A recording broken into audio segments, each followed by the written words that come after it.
Okie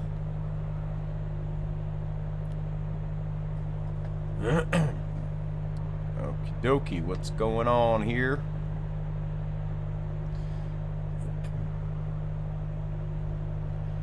Why isn't my stream working?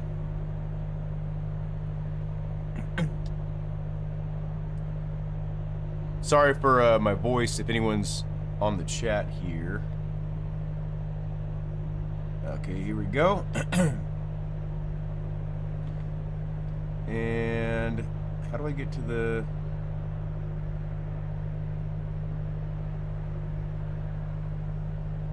How do I get to the chat here?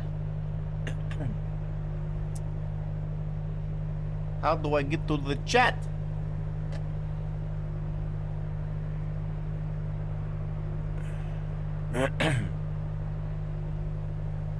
Chat. There we go. That's what we want. Hey, Dad. What's up, Josh? Try to get my chat screen to be in here, or to be on here. Okay, I think we're good. We're testing out Assetto Corsa patch 0.1.2. I got the sound better. Hopefully the stream isn't going to be all weird and jittery. I do want to start the... sorry. I do want to start this off by saying Camus has provided a game key for me to give away. I bought this version, but I have a game key to give away. So, to them, I said that I would mention, you know, their gear. So I'm running a Cam... Let me start over. I'm running a Camus LP8 in this game, Assetto Corsa EVO, and the C5 also works perfectly with this game. The DDWB, the 15 Newton meter, the DDWB, the 15 Newton meter model works as well, and the C12. I'm running the Camus LC100 pedals, and soon to be the new iteration. So stay tuned for that upcoming review. Actually, I think I need this other steering wheel. But we're in a MX-5, the Mazda Miata for you Americans. Oh, you dirty Americans. I'm gonna need this because I realize I need to have the ignition go. But here we go. Let's see how we do here. It's a sequential car. Oh. There we go. How do you get the key? I have yet to announce what I'm going to do for the giveaway.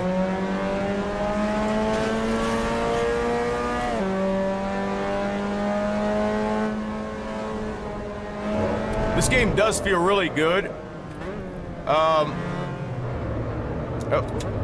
I do want to say that... Oh, shit. Okay. Well, that we came out of that all right. Someone corrected our trajectory. We're at like 60 to 80 frames per second. I had the mouse on the screen. I wish the mouse would disappear on its own, but it doesn't for some reason. So it seems like I'm not really used to rear-wheel drive cars, as you can see. I do have the graphics set to pretty decent levels. They're not like maxed out or anything. I tried maxing it out, and then we were at like 30 frames per second without any kind of upscaling. We are using FSR 3 right now, and we're on Laguna Seca. Please let me know if the stream is running smoothly, because I can't see it. I'm no longer running oh shit. I wasn't paying attention, I was reading the chat. I'm no longer running multiple monitors, so I only have the chat on this little screen to the left here, and I can't actually see if the stream is successfully going. Appears to be running smooth. Okay, cool. I need to figure out a way to get the text bigger in the chat window on the left here. I haven't gotten a feel for this car or the game just yet. It seems to be running pretty smooth. you know, until we get the open world update, you know, I don't think this is something that you should put on your list for worthy anything. It's, you know, you can play the original Assetto Corsa for cheaper and, you know, whatever mods you want. But, what was I gonna say? Okay. The handling feels really good though, like the, you know, the physics. There is no damage yet, at least not visual damage from what I've seen. It's a pretty big deal to me. I don't think there's even any mechanical damage. But hopefully that'll be changed in the future. Seems smooth there? Okay, cool. Thank you. Oh shit. This is definitely not my forte. I know this course, you know, better than some courses. And, you know, like I mentioned in the last stream, I've done this course many, many times in various different games, but I'm still not necessarily good at it. Oh, damn it. And this is not my kind of racing for anyone that's new to the channel. I spun out here last lap, I think. I'm running a little bit better. I'm an all-wheel drive guy, so I'm out of my element with this rear-wheel drive car, but it's pretty intuitive to catch the slides. I will say there's an odd audio glitch that I keep on hearing. It's like a little click noise in between shifts sometimes. I don't know if it's like the sound sample playing or some kind of glitch. The AI is set to 90%, which I think is just like the standard. I need to figure out the breaking point right there.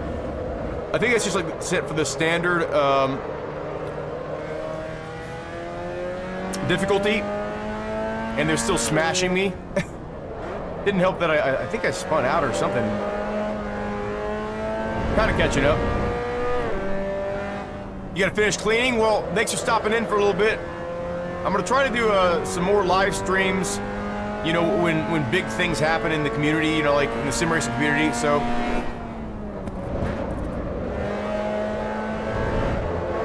And this is definitely a big thing, not me driving, but hey, look at that weird little, I meant to do that, it was a little driving trick. When big things like, you know, new games come out, new patches, things like that, kind of reserve my live streaming maybe for that kind of stuff for now. If anyone has any questions, I do recommend you get this game. Like if you know you're gonna love what this game has to offer. Oh shit. Then get it now while it's 20% off. I need to figure this out. This car is definitely so far out of my element. I'm kind of getting a feel for it, but not good enough to where I can catch up to anybody. It says, have you switched over from triples to a 32x9? So I've had this 32x9 since I've had the triples. So I just switched back to a single monitor because I felt like it was just too many complications and it was too hard to get it in and out of the rig without like knocking into stuff. You know, if I need to get in and out of here quick for emergency purposes, you know, I have chickens, and if I hear them, you know, in trouble or whatever, I have to run to them. And so with the other triples around me, like the monitor stands I built, oh shit, we're dead. The monitor stands I built just embrace the 360. The legs would kind of like encroach into my feet territory on the sides here, and I would like knock my monitors down. So I just can't have those, at least not with my current setup. And yeah, like the extra power didn't help. Like I'm running a pretty power-hungry GPU. I'm pretty, you know, this monitor probably, you know, I don't know what the power requirements are, but it's probably, you know, a lot more than a regular monitor. It's a, what is it, 1440p by 5430 or something. I don't know, whatever the 50 number is. Let's see if I can do this now. Stay in third. Probably shouldn't. Yeah, that was all right. Maybe we should have just taken like a warm-up lap to learn this car. Oh my god. Okay, we caught it at least that time. Gave it a little bit too much gas. I was a little bit heavy-footed. My toes weigh 13 pounds each. Even the little one. I was braking way too late there. Okay. I did better in that little Fiat thing. Okay, so we completed the race. Let's go ahead and, oops, I just shut the car down. Or wait, what did I just... Oh.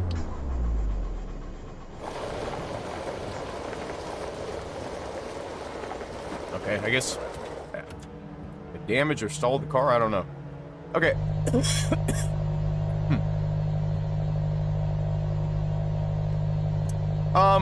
Yeah, I could recommend triples for someone that, you know, doesn't use VR, of course. You know, that's the big thing. I do have VR. I've kind of just... That's really weird. The cars are, like, shaking back and forth. I don't know if this is, like, a graphical issue, but the cars are actually moving back and forth when I'm stationary. Let's try this one more time and see if we can get a little better result. Oh, wait. Restart session. Is the sound alright? Like, is the car too loud for my voice or vice versa? Onions. Here we go. See. How'd my car start? There we go.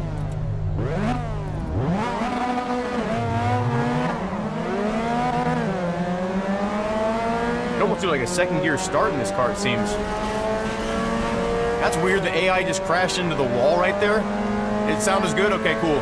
Because last time, like, people were complaining about the sound being weird. I think it was because the game was too loud. I turned it down to like 65% compared to, you know, being to 100.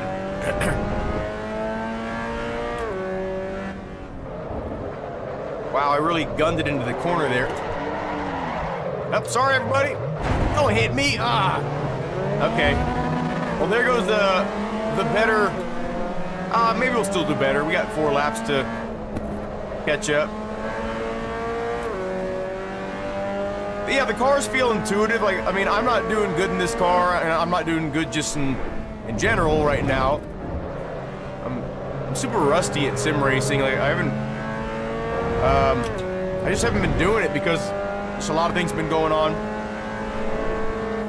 But oh my god. I mean, maybe that was probably my fault. Maybe my racing etiquette is bad because I just don't know what the fuck I'm doing, but I feel like that guy ran into me. I don't know. Mistakes happen.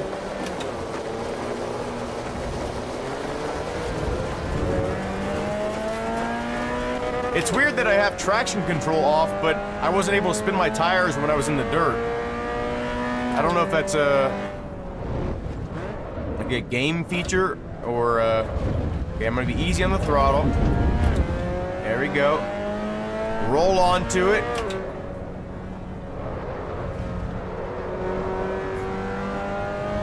Gotta be careful with this bad boy. Okay. I'm gonna start braking on this too, I think. I could probably like brake a little bit later, actually.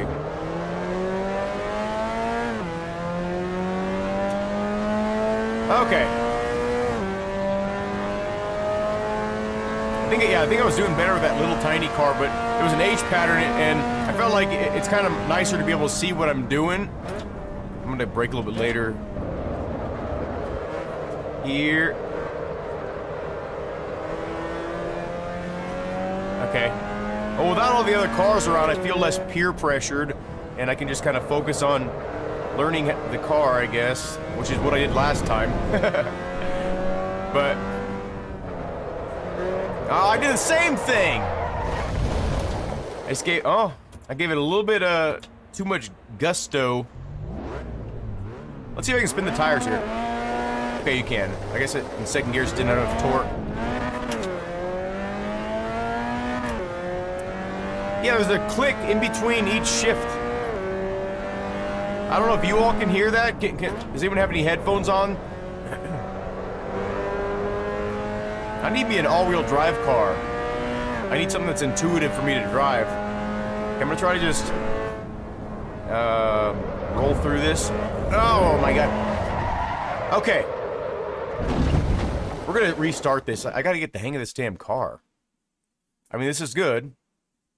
It's good to have a challenge every once in a while to get yourself in unfamiliar territory. Okay.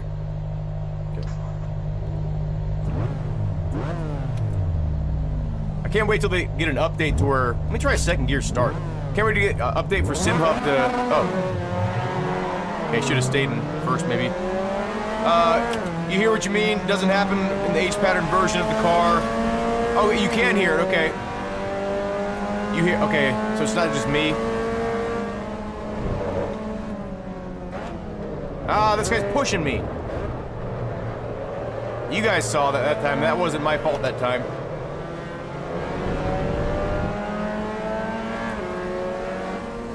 See if I can get an inside of this guy. Don't hit me. Don't hit me. There we go.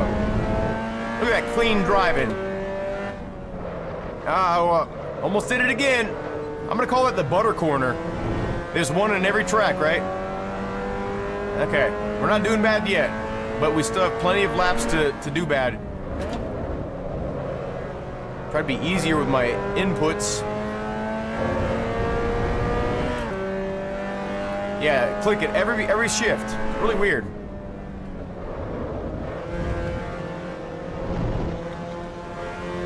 I gave him a little love tap. He has my same sponsor.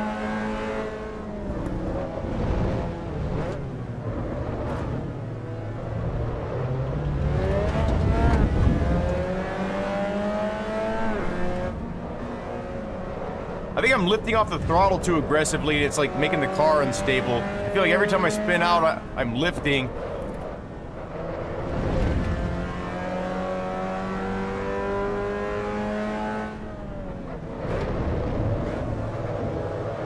I have all assists off, by the way. Even ignition assist is off.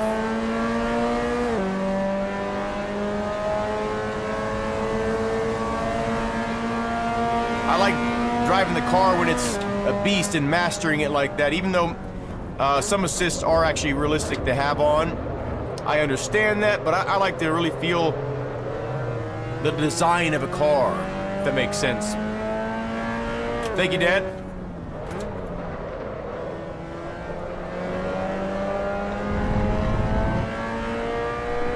Keep getting your shoulder better, Dad, so we can race again. Once this game becomes multiplayer, we can maybe play this game together once it's open world, too.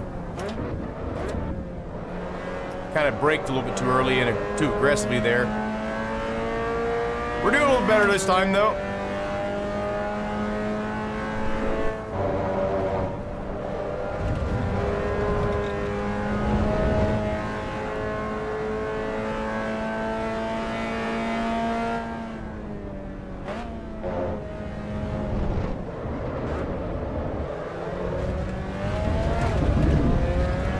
Okay.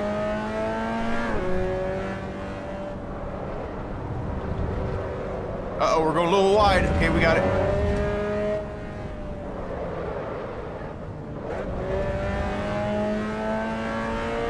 Looks a lot better. Okay, cool. I feel like the game is running a little bit smoother, too. Like there's a little bit of frame skips here and there. Or frame pacing issues, maybe. The physics feel really good, Wunions. I feel like they're improved over Assetto Corsa. That the cars feel a little bit more alive. They feel a little bit more organic.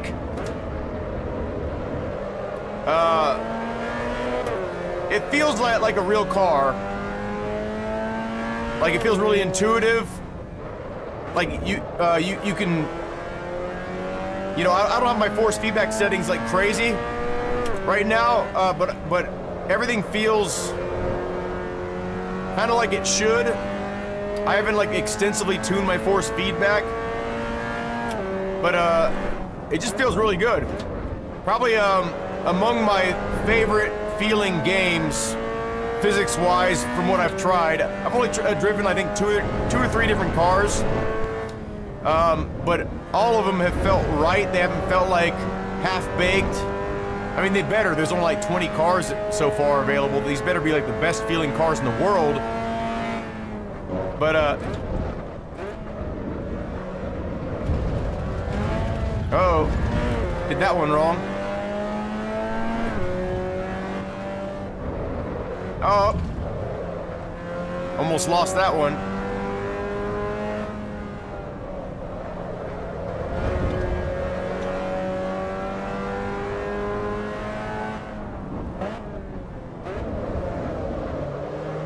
I haven't tried the S2000. That used to be one of my favorite cars growing up, though, so I should definitely give it a shot. It's an absolute handful, you say? Okay. Maybe we'll try it next.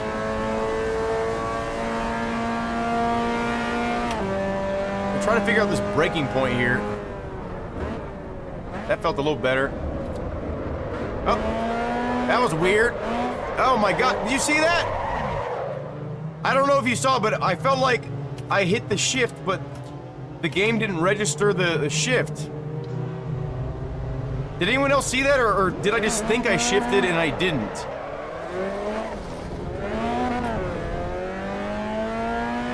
That was really weird.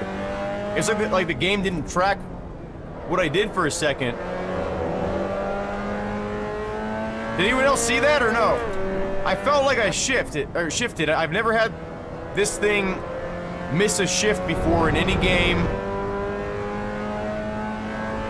Maybe I'm just going crazy, I don't know. Did anyone else see me shift and then it didn't shift?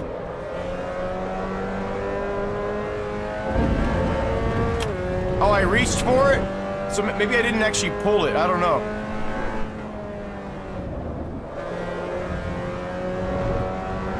Feels like something's different though. It feels like the car feels different now. Oh, maybe you think there's some kind of protection? No, it feels like some weird delay. Did you hear that? It sounded like it downshifted after I downshifted. The car feels different. I wonder if I have it. I think I have it like set for like realistic problems or something. No, there's no auto anything. Did you hear that? Like when I just let off, when I was on the brake, it went like it was downshifting. No, I have no assists on or auto anything. Let me see if I can.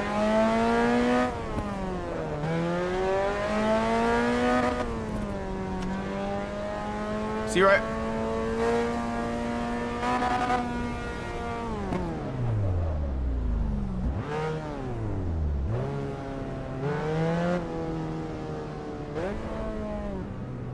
So maybe there is some kind of like shift protection because I think when I'm above. Okay, so let's try getting in third here. I think there might be shift protection. I think that was what was going on. I was just too high. Let me get to like around 7,000 and see if that's maybe what's going on.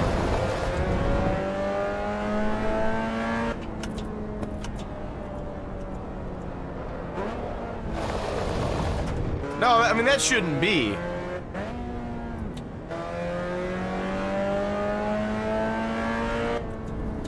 No, I have auto blip off. Maybe there's something going on with the actual car, like some kind of damage. Is there any way to determine that?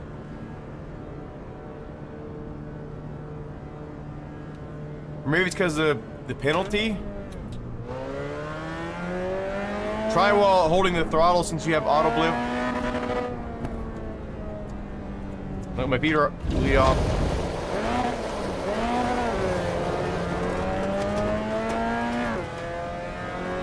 Let me try. Let's see where it actually downshifts.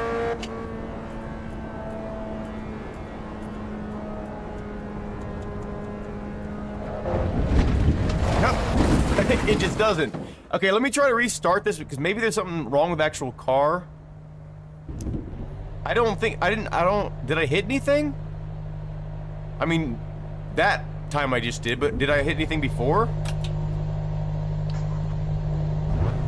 Clutch temperatures? Oh, that'd be cool if like it was an actual mechanical thing. What the hell? Something's going on like weird with this game right now. Wow, that was interesting. Okay, now it's downshifting. Still not downshifting like every time, but there might be some kind of... Okay, let's just drive normal and see what happens.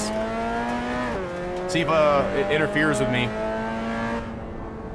The game seems like it's running a little bit weird. Like we're at 75 to 80 frames per second, but it's like, it seems a little bit jumpy. I don't know if you all can see that. Maybe something's going on with like the physics engine or something. I don't know.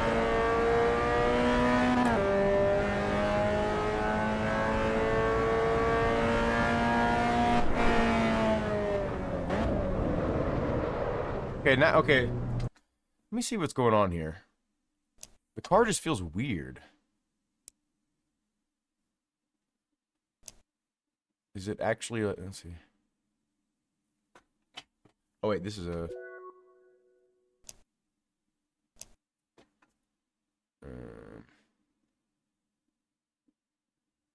what is this? Let me make sure, like, everything's going right here. There are memory leaks when running the game for a long time. It does slowly drop. So I'm only running the game since I've been on, oh, that's weird. My throttle pedal is acting up. So maybe it's partially like Camus software in the background. That's interesting. Okay, maybe that's what's going on. But it says it's been affecting the physics engine too. Interesting. I will say that the game overall seems to be running better, so that's cool. And the stream is running fine, right? Like, so at least we're cool there.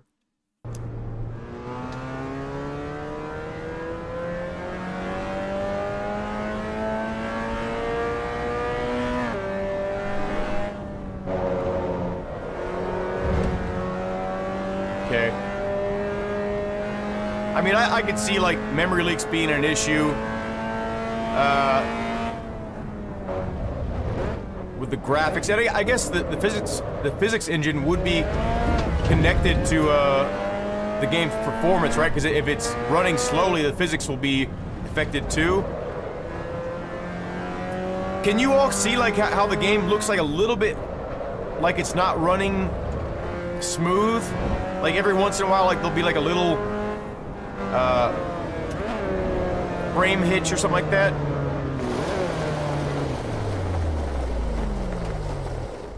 It doesn't seem to dip below 60 frames per second with the settings I have here.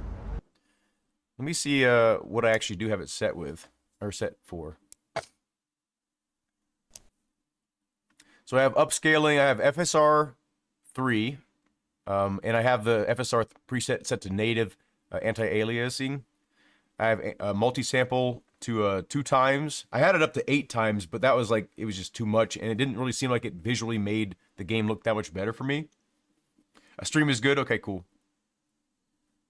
It does look a little bit choppy. Okay. So maybe it's just that memory leak thing that you're talking about. Anisotropic filtering is set to ultra. I always set that to max in every game because it doesn't seem like it really affects the performance too much, but it makes it look a lot better.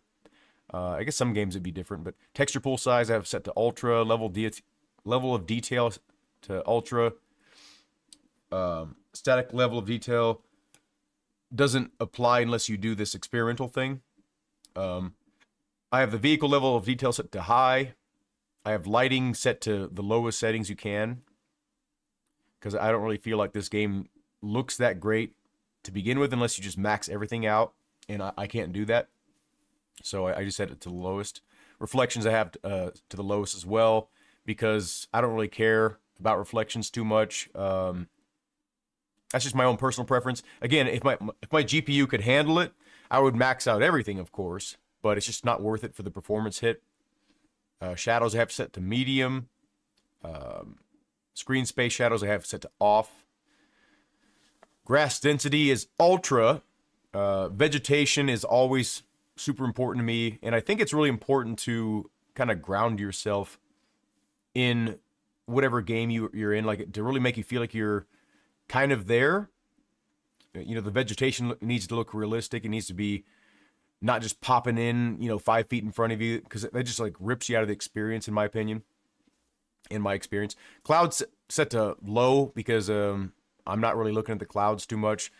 I guess they do play a big part of the environment, kind of like the foliage, but the sky looks realistic enough to me at low.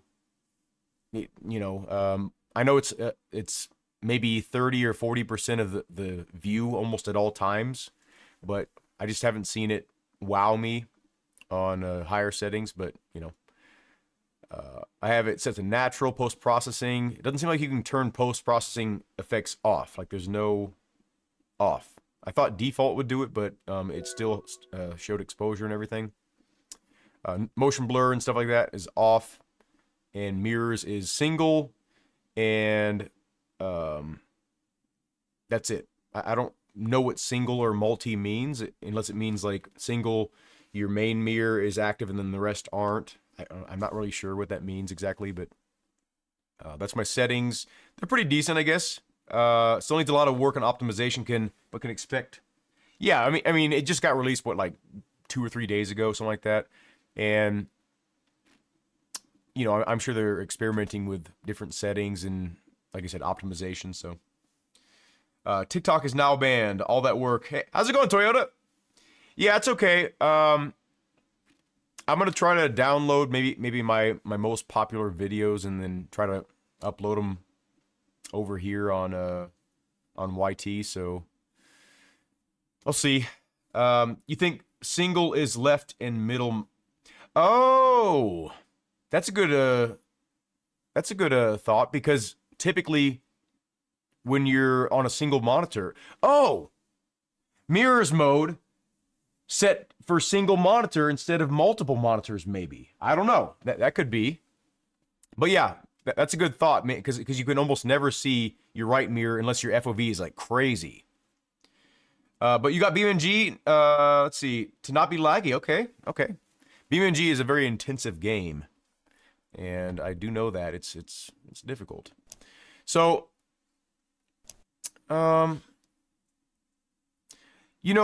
not really much that this game can offer me at this point. It's fun. The physics feel really good, and if I were a circuit racer, I'd be in heaven right now for the small amount of content that they offer right now. I'd be in heaven though, because it's like a new game. I get to kind of be part of, not the development of the game, but you get to be part of the first testing of the game, and then your statistics kind of add up to something for the developer to take a look at and be like, okay, we need to adjust this, we need to adjust this. People are saying like, hey, the tires model doesn't feel quite right. It's our time to speak up the most when this game is in alpha, because nothing is like set in super stone, right? Things are probably pretty much set in stone. Like this is the game. It's not going to like be some drastic change when the game is released. This is the game. If it weren't the game, they wouldn't even release this. Anyway, right mirror is hidden mostly on a single. I saw something look to the right of another live stream, and left and middle mirror rendered. Right one wasn't. Yeah, that's correct. And also GTA 5. Okay, cool.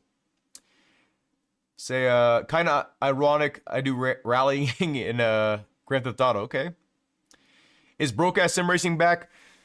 I mean, we still have some, like, I still have like some things mounted. I guess we could mess around a little bit with some Broadcast Sim Racing, but I only kept my most popular concepts kind of mounted up. and the rest of them I dismounted, and I threw away a lot of my broke-ass sim racing stuff, but for old time's sake. But yeah, I do have a really cool upcoming review on the channel, some equipment. A few reviews are coming.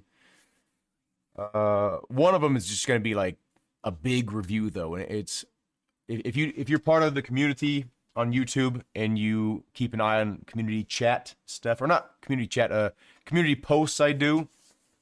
I just announced that I made my absolute biggest purchase today in the morning that I ever have, sim racing wise.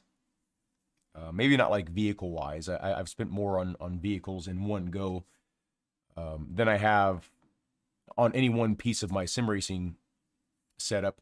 But yeah, like, so really excited about that. I'm not going to make any announcements as to what it is until it's closer, because I have no idea how long it's going to take to get here. So I don't want to get people all hyped up and then they're like, oh, it's going to take a month to get to you. Because anytime I make an announcement, like where I announce specifics, something happens. So I'm not going to say it just so I don't jinx myself. But Toyota says, I remembered how I always try timing my comment right the moment you said floodgates are open.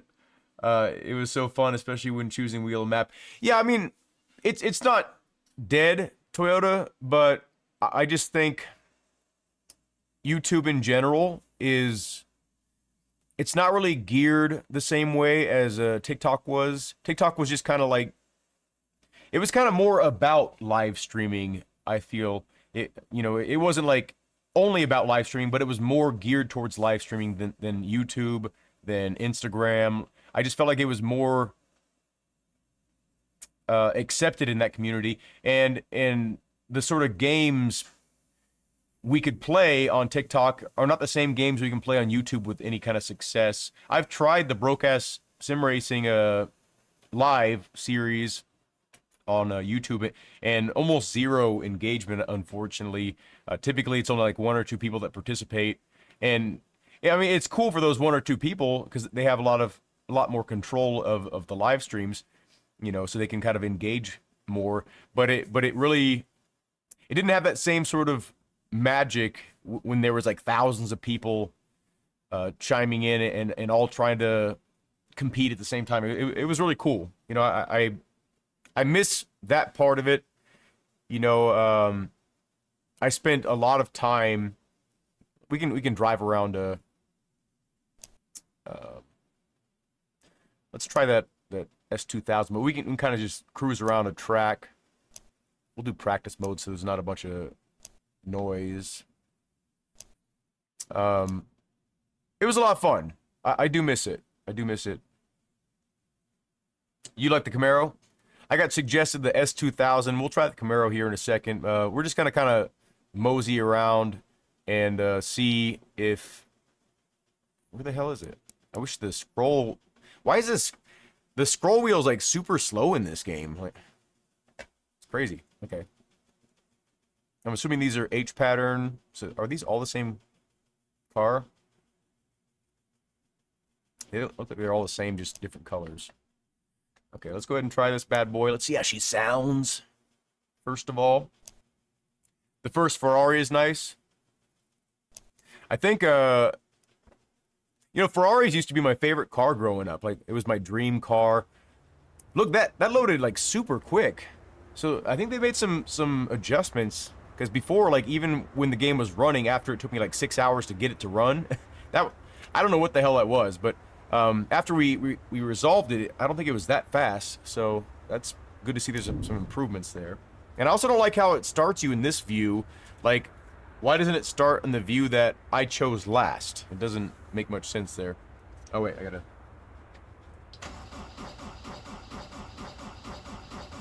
Yeah, sound bugs. Okay, so it's not sequential. It is H pattern. Okay. Oh, what the hell happened there?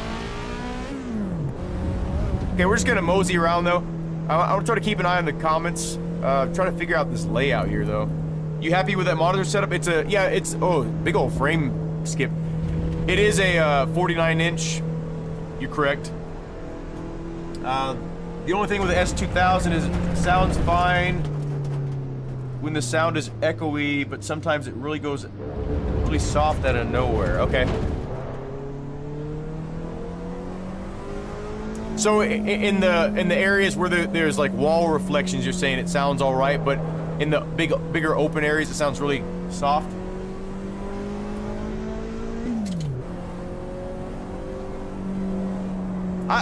So I'm gonna say this here. I think the sound engine is definitely better, and we'll cruise here so you can kind of hear me better. I feel like I'm having to yell. I think the sound engine is definitely better than in Assetto Corsa 1, but it still doesn't sound. The cars still sound like a little bit. What's the word? They don't sound authentic.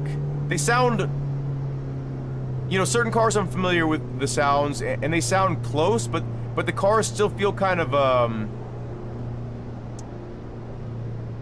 what's the word? Inorganic. Like, the handling, the driving in this game feels organic, but it doesn't feel, yeah, maybe no guts is good. How's it going, lap? Thin, okay, yeah, I could see that. I just feel like they feel a little bit, like they sound a little bit. They just sound a little bit fake. Cars and chatter. They just sound a little bit fake. Another thing I really don't like, and I'm very unimpressed with, is the grass. You know, the grass does look a lot better than Assetto Corsa 1, but like, if you hit certain angles, like here, watch. If you hit certain angles, it's almost like the same patch of grass. Like, you can almost see the same exact chunks of grass, like in a row sometimes. And it could just because of how they're... and you can see, like, it's almost like rows of grass, like corn rows of grass. It doesn't look like the grass is just naturally growing. It just looks like there's like, and that's what the same thing I saw when this game was first. Oh shit, I'm out of gear. When this game was first showed off on YouTube. You like the curbs? I did notice that the curbs. One thing I noticed about the curbs is they really affect the car in what I feel like a more realistic way than Assetto Corsa 1. Like I almost flipped my car on a curb. I hit a curb like at a really weird angle, and it wasn't one of these kind of curbs. It was the kind with that little yellow hump. I think it was at Laguna Seca, on one of the corners with that yellow hump. That kind of like it was almost like a speed bump. I do also notice almost every time we come around that big corner, big old frame skip. Let's see if it happens on this next go around. Too digital. There you go. It sounds digital. That's a good term for it. Your dreaded yellow sausage curb. Yeah. You can actually ride the curbs in this, unlike AC.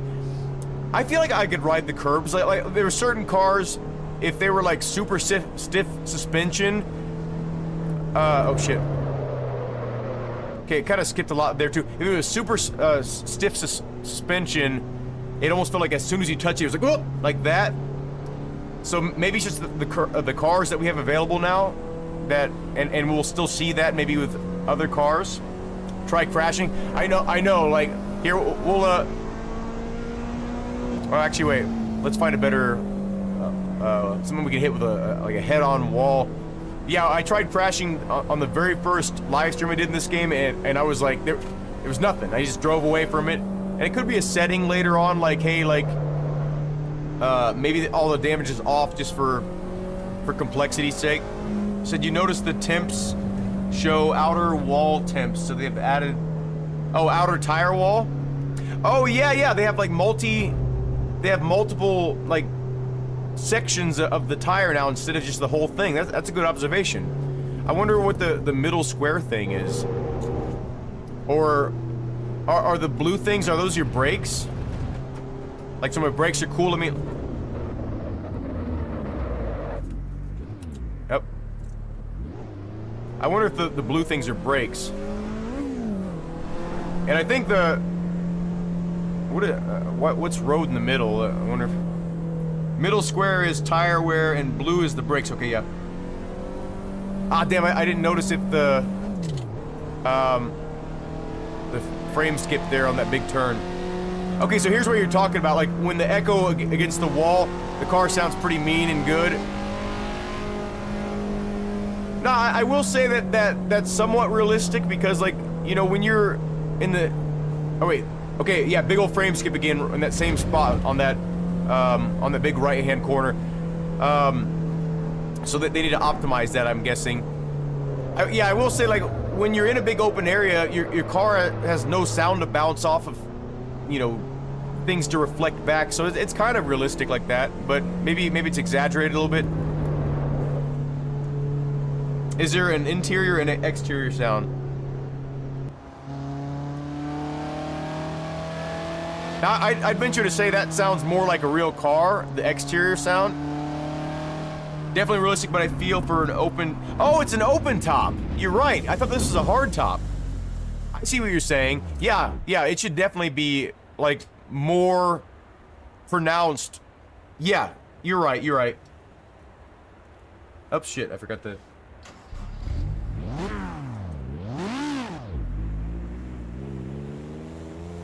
Says, let me see what it sounds like for the hood mode.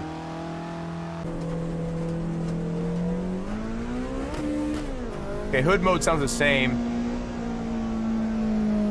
Something weird going on with the...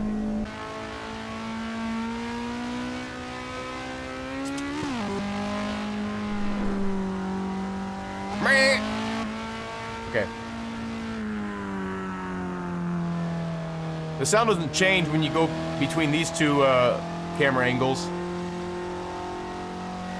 You can kind of see how sparse the grass is, though, and there are grassy fields that have sparse grass like this, but you can almost can you guys see like the sort of cornrow effect that I'm looking at here? Like I know it's so, like, when you're close down to the road, there seems like there's more grass coverage than there actually is, but when you're actually above it, you can really see the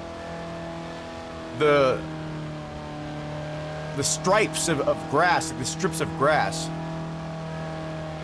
Great for controller players, yeah.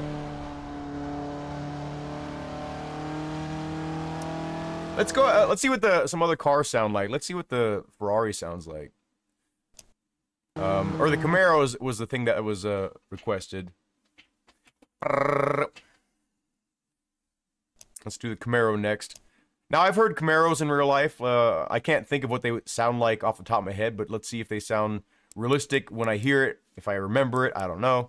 Here we go. What is this? Matte hood carbon insert. I'm not really sure why they have, like, so many different types of the same car. It's like, I guess some people care about that, so it's just cool. Camaro is good sounding. Let's see. We shall find out all together. Let's look at these other courses. Let's try Suzuka. Or we should let's try a Mola next with the Ferrari. V6, okay. I thought these were V8. Or they probably don't do V8s as often anymore because it's like just a big old... Oh, it's H pattern too, okay. Oh, I gotta put the ignition on. Ooh, that sounds... Burn out! Okay.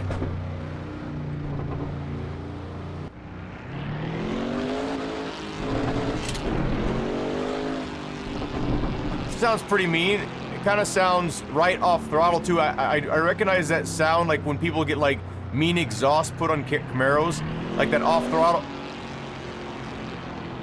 That off throttle, like, kind of gurgle, burble, sounds pretty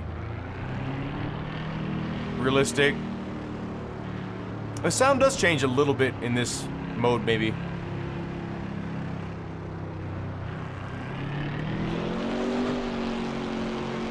Yeah, that sounds like a real car to me.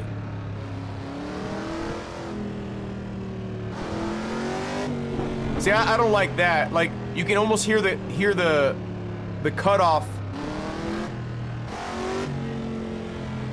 Like, it doesn't like taper down naturally like a car would.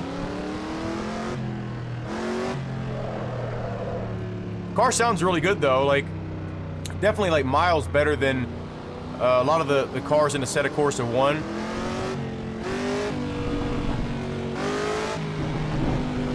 Hear the brrr. Wait, let me see. That sounds pretty good. Okay, I like that. Let's try that Ferrari. That someone said the Ferrari sounded good. Gran Turismo tactic with their 100 Miatas. Yeah, we've got 3,000 cars. It's like, oh, you do? I'm pretty sure. You have 300 Miatas. Yes, I absolutely hate that about Gran Turismo. And okay, so if you really love that specific car, it's great for that person, you know. But my favorite car, as many of you know, is a Super Impreza, right? The second gen body style, WRX preferred, of course. But that's my favorite looking car because that's what I grew up like dreaming about getting, right? So, but even me, I'm happy with different color choices. Like I'd like to be able to change the color of my car, you know, to black or blue or whatever, you know. But I really don't care about all the different trim levels and like, you know, this one has racing seats, black seats instead of red seats. I don't care about that stuff. I like, anyway, but that's just me. You know, I'm sure some of you agree with me, some of you don't. You know, more cars is better, but you know, at the same time, like, I'd rather just have one version of all these cars, or maybe a street version and then a street version and then a race version. Maybe that would be suitable middle grounds. Like this is like the road variant of the Ferrari, and then they have the, you know, the GT3 or GT2 whatever version. I mean, it's a really good looking car. Ferrari has some nice designers. Like, there's not a single angle that this car looks bad. You know how you can see like I'm among the chosen few, the very small majority that really like how the Cybertruck looks, right, from the side. Now from the rear of the Cybertruck, I don't think it looks good at all. I think it looks really weird and chunky. But from the side, it looks really aggressive. The front angle here, like, it looks really cool of the Cybertruck, and the front looks pretty mean. But you know, you can usually find like a bad angle on a car. Like, there's nothing on this like top. You know, you could probably look at the bottom of this car right here and be like, that looks great. You know, like the body lines look very pleasing. If I had to say one thing that I might change about this car, but it would negatively affect the driving experience, is the rear. I feel like it's a little bit maybe too high by like an inch or two, and then I feel like if the front is going to be this low, I feel like the rear should be a little bit lower. I'm okay with the sort of monocoque design, if that's what that's called, and then being kind of taller for better visibility for the driver. But I just feel like it's a little bit too much in the back. But it is a rear engine car, so maybe it just needs that extra room for, I don't know, ventilation or something. I don't. There's probably reasons for it, but yeah, it's a beautiful car though. Anyway, let's see what it sounds like. She's definitely a stunner. Do you see potential with Kuno's new engine? You mean specifically for rally stuff, or are you talking about just in general, like being a good engine to mod for the, you know, future modding? Is that what you're talking about? Assetto Corsa UI has always sucked. Yeah, this is really poorly designed. I agree. You know, I like the simplicity of it. Like everything's kind of like psh, like right in the center, but having to push back and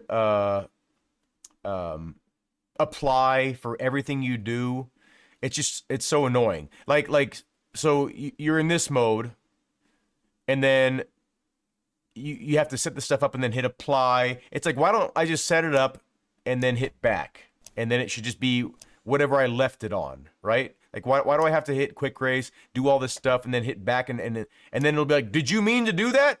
It's like, why waste the time? Why not just make it to where get the person used to, like, hey, if you push back, those are your choices. Why make it a convoluted process and make it to where there's extra steps for everything? There's already enough steps in life. We don't need as many steps to have fun. Like, it's similar to EAWRC, where there's like, what is it called? A quick race. Quick race, it takes longer to set up quick race than it does. You just click time trials, and then you could just get into the race all quick. It's like, the game mode is quick race, right? And then you got to set it up, and okay, that makes sense. But then you got to like do all this extra stuff, and then I don't know. Like I feel like you should be able to click game mode, and then from this menu hit race. I don't like the fact that you have to do all this stuff separately and then hit start session. I would like it to be kind of like Content Manager. You just, everything's right there, and you just hit race. But anyway, whatever. Simmer, what's up? Says it looks like a PNG image of them taking pics of actual car. I'm not sure. Maybe I missed what you were talking about there, Toyota. Or says, are you sure you meant to hit that? Let me send you a code to text back if you meant to do that. Yeah. The Ferrari looks like an Alpha 4C, like Alfa Romeo.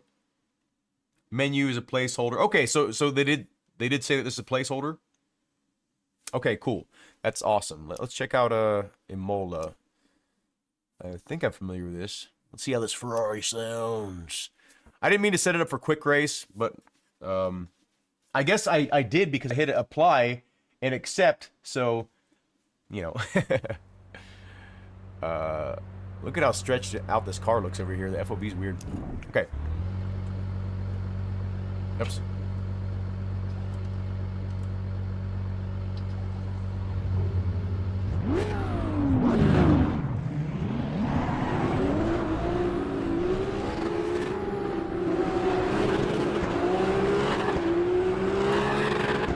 The shifts sound really cool, really mechanical sounding. Yep. Yeah, I'm not used to driving in third person. Let's hear what this thing sounds like hitting the rev limiter. Like I said. You can't... Oh, there's no clutch in this car? What? Oh, it's one of the... it's like a dual clutch, whatever. It's supposed to be like a paddle shifter car, right?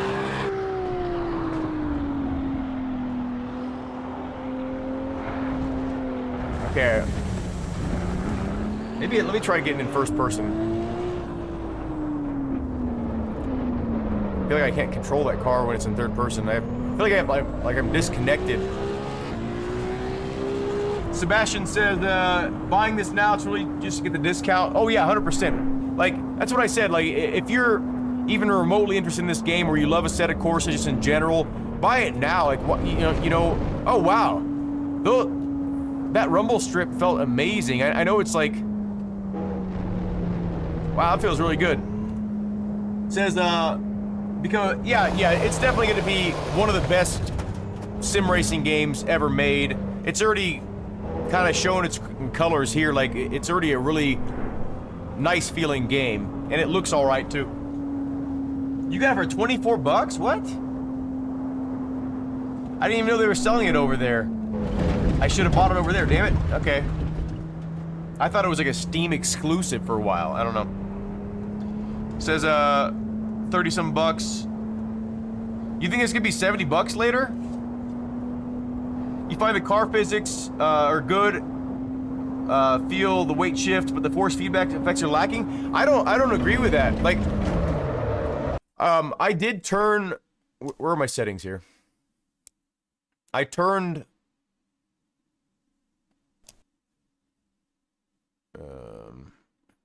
like, this is a mess. This is an absolute mess. Like all this stupid shit. Like, I hate this. I hate how this is all set up to...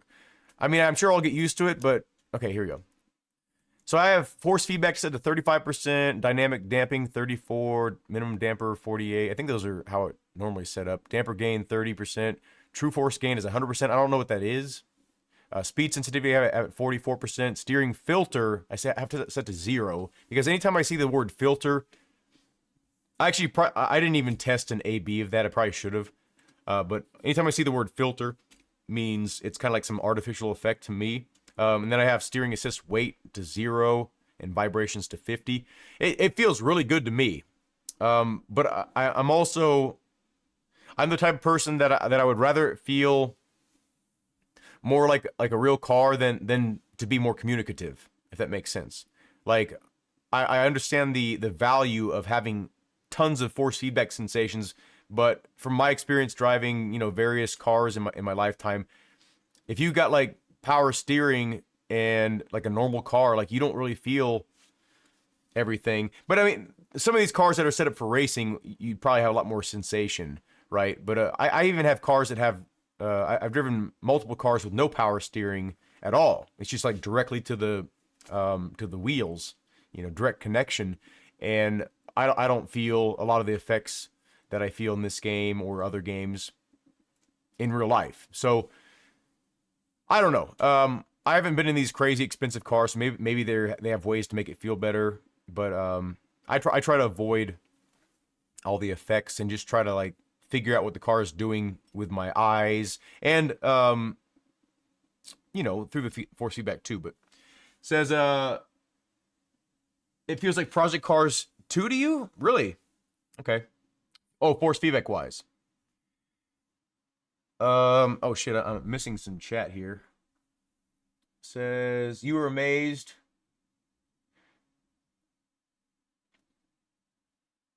Okay. Hey, Nostalgic, how you doing? So, for you, CD key didn't have what you had. Okay, when you look for it, okay. So maybe I didn't do a horrible thing. Said it's 100% a gray market by definition. They resell keys. Not all of them are legit. Oh, okay. I've bought from CD keys before on some certain games that I was questioning. But Steam's refund policy is really good. Maybe CD Keys has one too. Said they are all legit keys. Okay. I watched another streamer, True Gain, completely off and said it was better. Okay, let's try that. Wait. Is True Force Gain the technology that Logitech uses? Because True Force is it's their sound, like the sound of the car and the sound of the, you know, the off-road sections, like you feel it through the wheel, right? Gotta hit apply.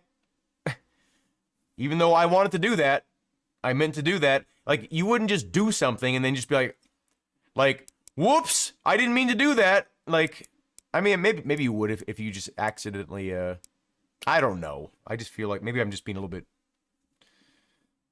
snippy with the game. Let's see what, let's try to restart. Keys never get revoked. Oh, hey, so are you saying like Steam games can get revoked? Oh, you mean like, or when there's like a legal thing and a game gets removed from the market? Is that what you're saying? Just force feedback wise, not physics. Okay, like Project Cars 2 in regards to that. If you've never had a key revoked, kudos to you.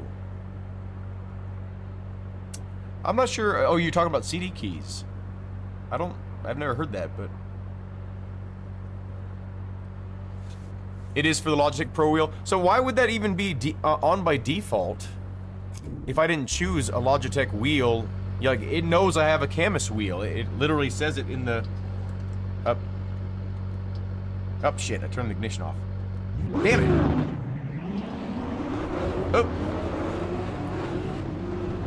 Why is that starting? Oh, it is started. I couldn't hear the engine throttle. Okay, let's see if it feels any difference.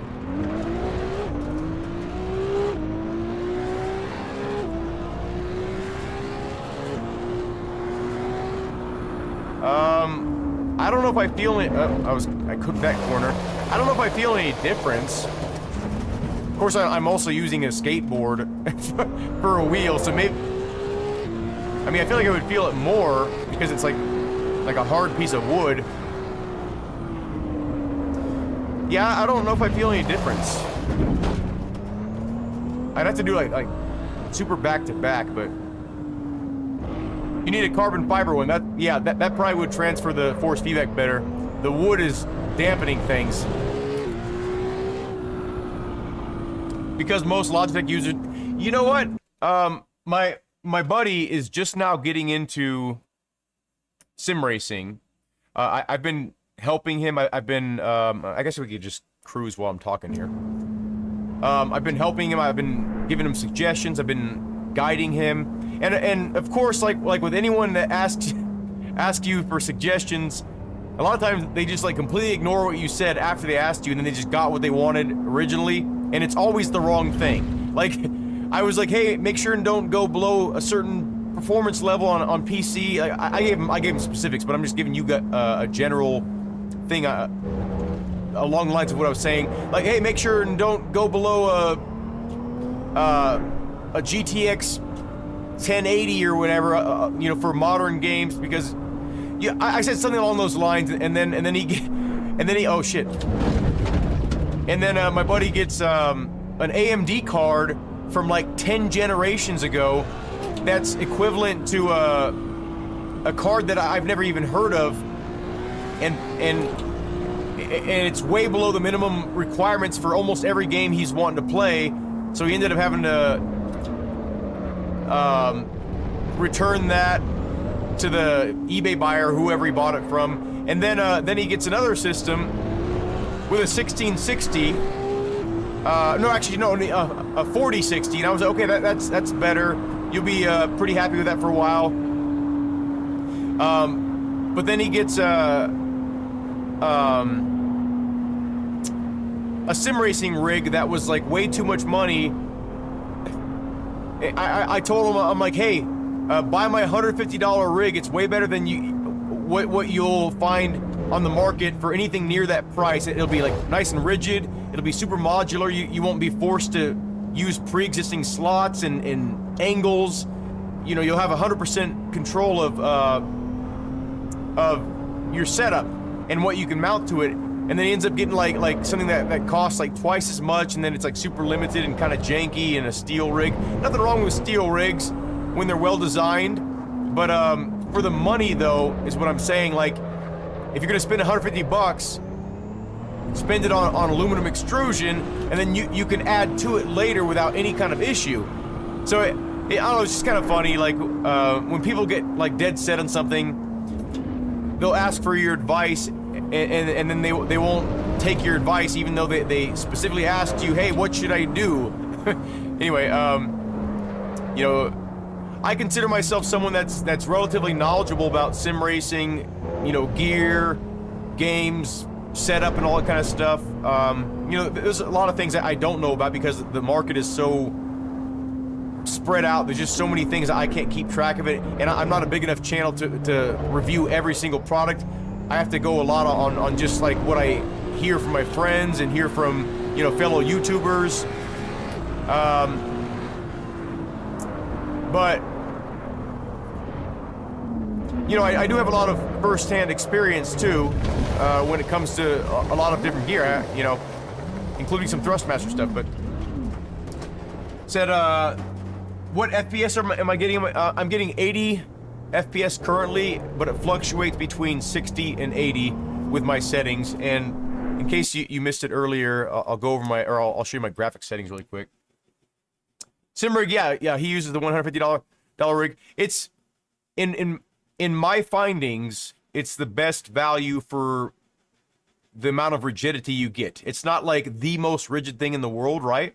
And it can be better, but the cool thing about aluminum extrusion in general is you can always add to it. You can always add more structure to it. You can always add more things, more peripherals to it. Like, you don't have limitations like you do with some of like the round tubing stuff. You have to drill into it all the time, and then like you can only put it where you drilled it, or even if you have like slotted stuff, like it's a really limited system. Aluminum extrusion, like, you can just add stuff anywhere you want, any angle you want. It's what you should have.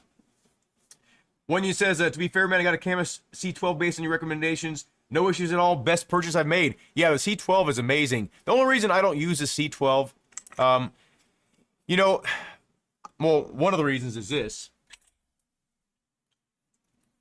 This is one of the reasons. I'm a rally guy, and when Sim sent me this for a review, this immediately became my main wheel because it's just, man, like I don't like the cable stuff. You know, the cables, I don't like them. You have to wrap them around stuff, and you know, you have to unplug it if you want to detach it completely.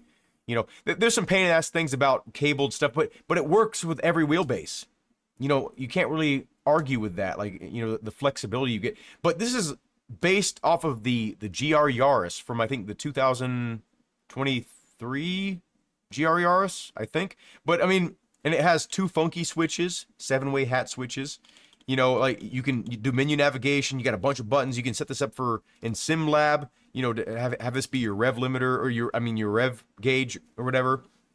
You can do a bunch of stuff with this, and you got, you know, encoders and paddle shifters, and you could also run this without the paddle shifters too. But I use it for windshield wipers and headlights. But this wheel is why the main reason why I switched from not using the C12 anymore back to the LP8. The LP8 is a better design for my particular rig because it gives me a lot more knee clearance. You know, I don't hit my knee on stuff. The C12, you don't have to worry about it either.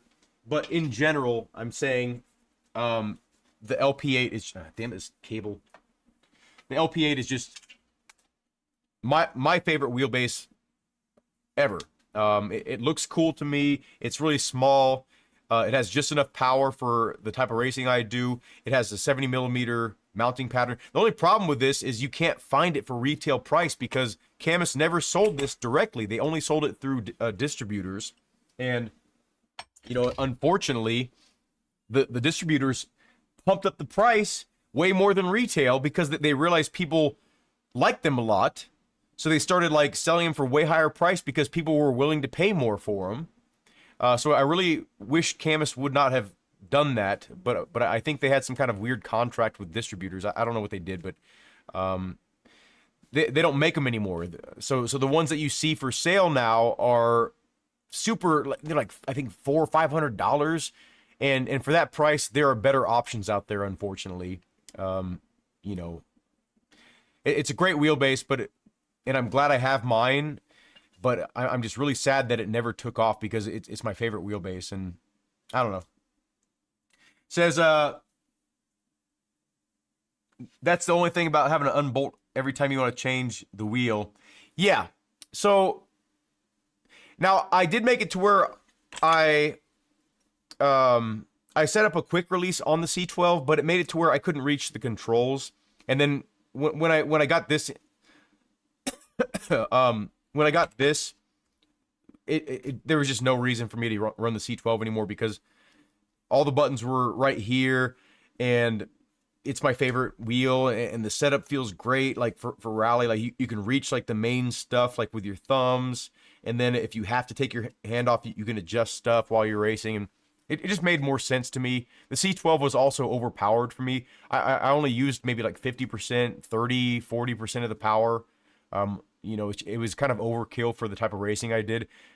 It was nice. It felt like at max power, at peak power, it felt like it had like 14, 15 Newton meters. And there's almost zero rotational mass because everything's just the force feedback is built into the hub itself. So I don't know. It has a lot of benefits. And for someone that doesn't need to take their wheel off all the time, it works perfectly. But when I'm editing a video, or for instance when I'm recording music, when I'm singing in this rig, I know it sounds funny, but I record demos with this mic, and then I record with a different mic later when I'm standing up. But I also record with my guitar, so having the ability to take the wheel on and off easily and not have like a big chunk right here, for my personal setup, it makes a lot of sense. And then when I'm editing videos, I'll take it off so I don't hit my knee on stuff all the time. So for the majority of people that aren't worried about editing things or don't record music in their sim rig, it makes a lot of sense. And you don't, you know, I don't know. I really love the C12, and it has the second best force feedback quality I've ever felt. The first being the SimMagic Alpha Mini. It felt like it had the most range of adjustment. Then the C12, then the C5, surprisingly. Then I would say probably the CSL DD, and then the LP8, force feedback quality-wise. Then probably the DDWB. Then, in terms of what I've experienced. But yeah, I do want to say that the LP8 does feel very realistic. It doesn't, but it doesn't have as much range, as much sharpness as the C12 and the C5 have. What wheel brand is this? This is a SimDid. Same as my monitor over here. This little mini monitor. This is a digital dash. SimDid also makes a rally paddle shifter, like a push-pull paddle shifter that I have. I'm not running that one because it just kind of gets in the way of my personal setup, but it feels really good though. I think I missed some comments here. If they did an LP12, I'd be sold. Yeah, that would be awesome. For me, you mean in the same form factor, like the same really tiny thing? That'd be amazing. You can get, yeah, a Lapong. You can buy these directly from SimDid. In the U.S., I think they run for like $312 or $325, something like that. But you can also get them on AliExpress. I think for cheaper. It's the same thing. It just takes longer to get to you a little bit. Yeah, but the SimDid guy, it's one person designing this stuff, and then I think he has it manufactured. But he designs all these things himself, like all the circuitry and all the dimensions, and then he it's a one-man operation, from what I know. Says, what did I miss? Check your Discord. You're going to send me pics. Oh, nice. Okay, cool. You got a plan. What was I doing? Oh, yeah, graphics. So these are my graphics settings for anyone wondering. I don't know if you can read it, but... Oh, yeah, Wonyans. Like, this level quality, the only thing that I felt that even compares to this... costed, I think, $600 or $700 from SimMagic. I've had podium wheels from Fnatic. I had their podium F1 wheel for a while, like very short while.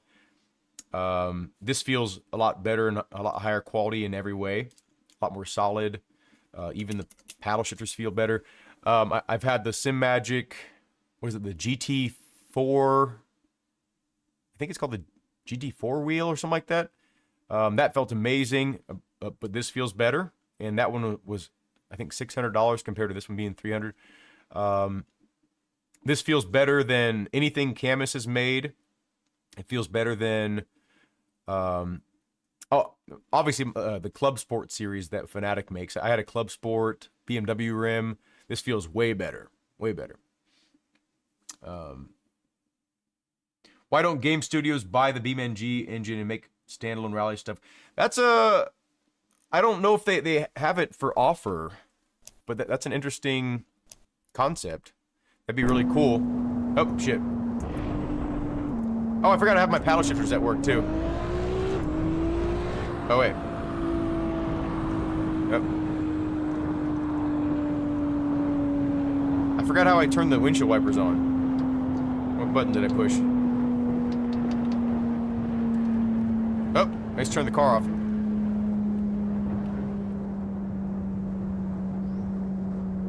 That's weird that the engine is... Okay, I can't remember what button I mapped. Maybe I didn't map a button. I think I just mapped... Oh, I think I just mapped the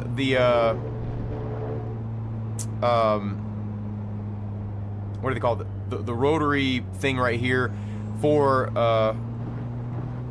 like, this is off, but there's only like one little click in between, like, the slow and the fast here. I have it set for,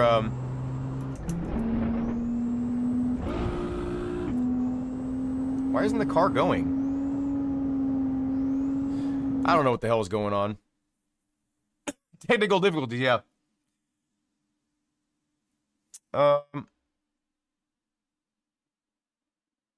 You know what? Now that we have sound, let's go ahead and check out that video. Okay, everything's still going right. I have a hood on, by the way, in case anyone's wondering why my head is like. I do have kind of red facial hair. I have blonde. I'm a Neapolitan man. I have like my pubic hair is kind of like brown hair. I don't. What do you call that? Brunette. And then my facial hair is like red or reddish, and then my head hair is blonde. So I'm Neapolitan man. I got chocolate, I got raspberry or strawberry, and then I got a little bit of vanilla on top. You know what I'm saying? You know, so really weird. What was I doing? Oh yeah. Let's go to YouTube and check. Since we have sound, we have sound now. So let's check for EA24, whatever. I spelled that backwards, but let's see the La Maestros trailer with sound, because it. Welcome to WRC 24. I'm gonna get copyrighted for this probably.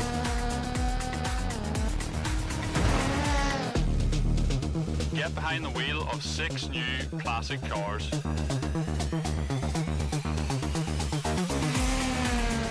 I like how John Armstrong's like just like the straight up spokesman for this game.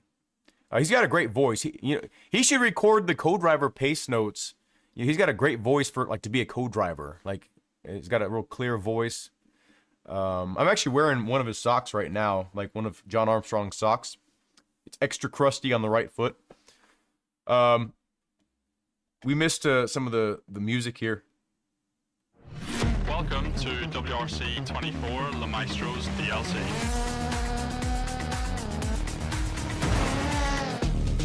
So, have you noticed like the music is just like every iteration that Codemasters like every rally game like gets more and more hyped music, it seems like the music just gets like more and more like rave like, it seems. I don't know. Maybe I'm just listening to this and having that thought just because I'm listening to this one song. I don't know. Get behind the wheel of 6 Yeah, the crust helps. It helps cars. like slide the pedal. Oh, check this out. Get a rave going on. Yeah. I didn't even know I could dance. Whoa! Look what I just noticed. Oh my gosh. Oh my gosh. Now, okay. Now, some of this could be due to... I didn't notice this last time. Some of this could be due to YouTube compression, but if you look...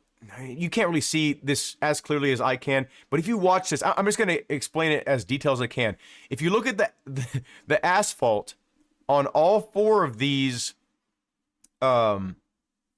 sections of the screen here, the textures have not loaded in on parts of this screen, parts of this screen, parts of this one. This one has the most loaded textures on the road, but this one has like a big blank spot where it's using a lower resolution texture, which is a really big problem in the game. If you've played the game and you've certain camera angles, it's a little bit easier to see this. If you have like the bumper cam, you can literally see the textures load in on the asphalt, and this is what's happening right now in their demonstration. That's hilarious. Let's see if we can watch it pop in. Rally legend in 18 new liveries. No, okay. See, on this one, this texture has loaded in, but on this side it hasn't. This one it's blurry. That's funny. So only this one. Only the texture on this road loaded in, and these are still blurry. Oh my gosh. Yeah, Dirt Rally 1.0 had like the super awesome That's one of the only games where I didn't immediately turn the music off. You know, almost every other game, I turn the music off immediately, especially in racing games. I hate music in racing games. It takes me out of the vibe of just the racing atmosphere. Dirt Rally 1.0 had some of the most awesome music. Dirt Rally 2.0 had some really good music too, but I felt like it was kind of a step backwards in terms of how clean the music was performed. It felt like some of the pieces were a little bit sloppy. And maybe they just weren't quantized. I don't know. Maybe they were just played live to the track that they were recording. I don't know. One thing I absolutely hate about EAWC is the fact that they're using licensed music. So not only because, you know, every time I accidentally play one of the songs, it like copyrights my videos on YouTube. Copyright strikes it, or not strikes it, but I get a copyright notification. But it just feels like they're just outsourcing instead of like having in-house music produced or buying music for the game. It doesn't feel as intimate. It feels tacked on to me. The music is really cool in EAWC. I've heard like quite a few songs and I'm like, okay, this is a couple songs where I'm like, yeah, that sounds mean. But some of the songs are just like, you could just tell like, I don't know. You could just tell that they were from different people. And I don't like that. I kind of like it just from more focused. Says, your pubes are equal color to the rest of your hair. Really? What color is the rest of your hair? Does that mean we're best friends, right? Yeah, I guess, you know, we took it to the next level. You don't get this level of detail with the big YouTubers. Oh, yeah. Oh, I think we're still talking about the pubic hair. That's right. Let's hear some bad act. Oh, Toyota, you want to hear some of my music? Actually, I do have a lot of new performances. Let's go to my newest. Let's go to my newest YouTube channel for those of you that are interested in my outside of sim racing activities. We'll keep this kind of rave thing going on here. It's kind of nice visuals. Let me see if I missed any. Welcome to Not Fixing VR or Triple Support. You know what? They still, you're right. They still haven't implemented true triple screen support like they said that they would. But maybe it's coming in WC 25. The VR, it does work.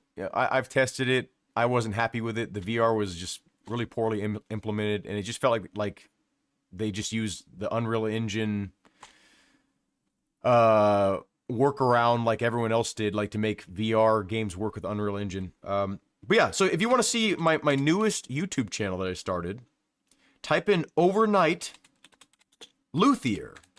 I started building guitars recently. I'm on my 12th build, but I've built 11 guitars from scratch, like acoustic guitars. I've built 11 guitars since, I think, like 3 or 4 months ago, something like that, I started. And my newest guitar, number 11, is actually pretty decent quality. Like, I mean, you could argue that they're all decent quality, but and they all sound good. But I've had a couple failures. But this is my newest channel, Overnight Luthier. We're up to 470 subscribers. I started making, okay, yeah, July 3rd, 2024. So that's like, is that 5 or 6 months ago now? Time flies. Anyway, I started the channel around that date. I think I started the channel like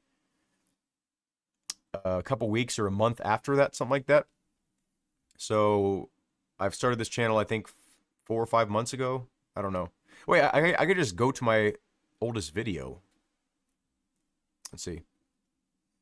5 months ago was my first video on this channel. So, but I can show you my new performances. Let's see. This is my newest guitar. And here we go.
Okay.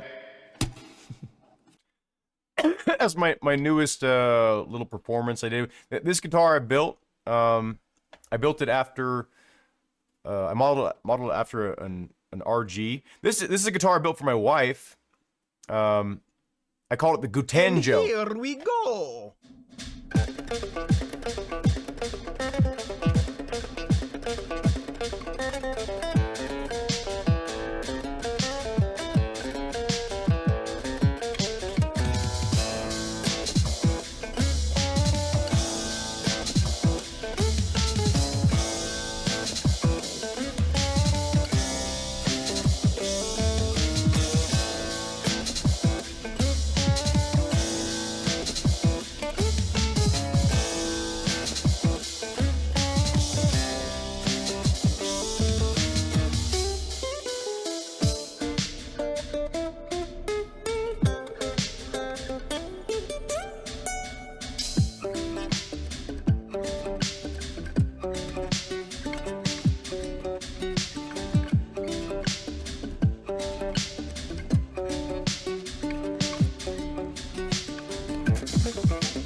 Damn heater.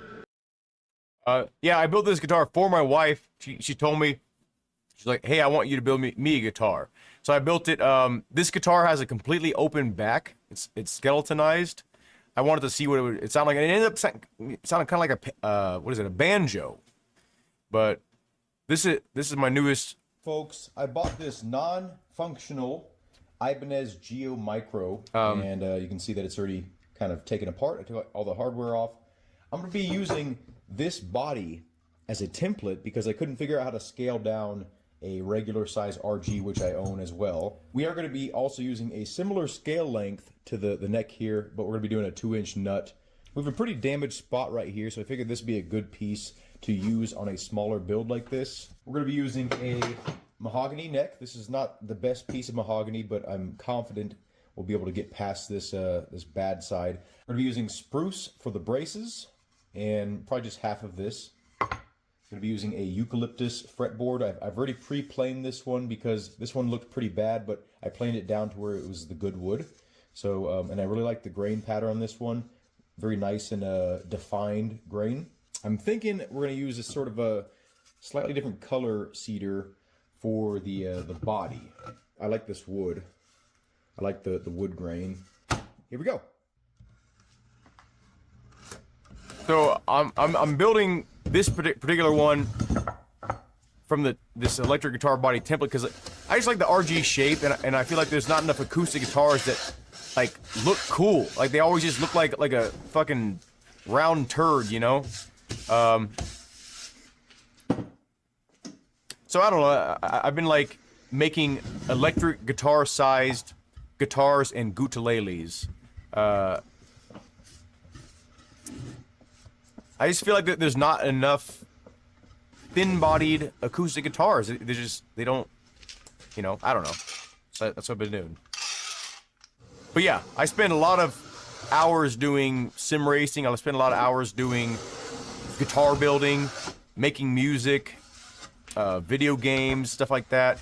And I do really appreciate my wife. Like, she's super cool. She's very tolerant of the things that I choose to do with my time and my money.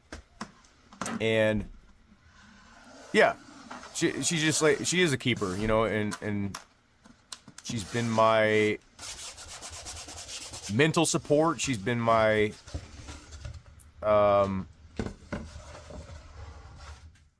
what is it called? My rock, you know. People say like she's my rock. She's definitely my rock, right? She's a good lady. UX didn't let you do anything. Made you sell your racing gear. What? Was she at least like a wife or a girlfriend? Like, that's extreme. She made you sell everything? That's insane.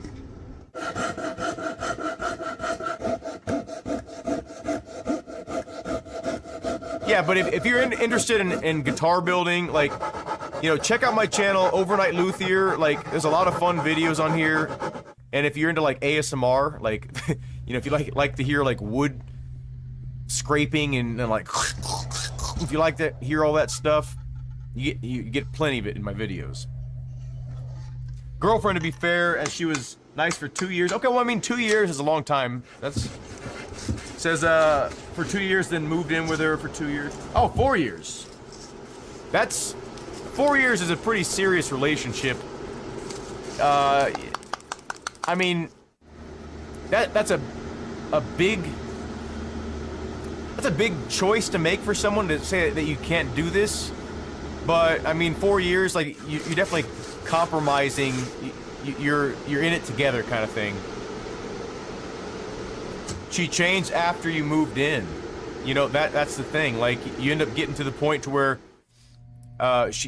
she or whoever the opposite person is in the relationship feels they have more weight to throw around because, like, hey, I've invested my life with you. You know, you need to make some compromises for me. You know, like, you know, we're in this together. Oh, yeah. You know, but it's like, you know, we're two different people. We have different interests. I still need to be me. You still need to be you. That's a thing, and it's good that I'm not gonna say it's good that you got. Nothing shifted. I'm not gonna say that it's good that you got out of that relationship because maybe it was a cool relationship, but I'm just saying, like, that's definitely a quality that's good. You want to retain about yourself is who you are, who you want to be. You want to retain that, whoever you're with. But isn't that crazy? Like, as soon as someone moves in, they just like whole different person almost. What the fuck is that noise? You can see my nail I had on for playing guitar.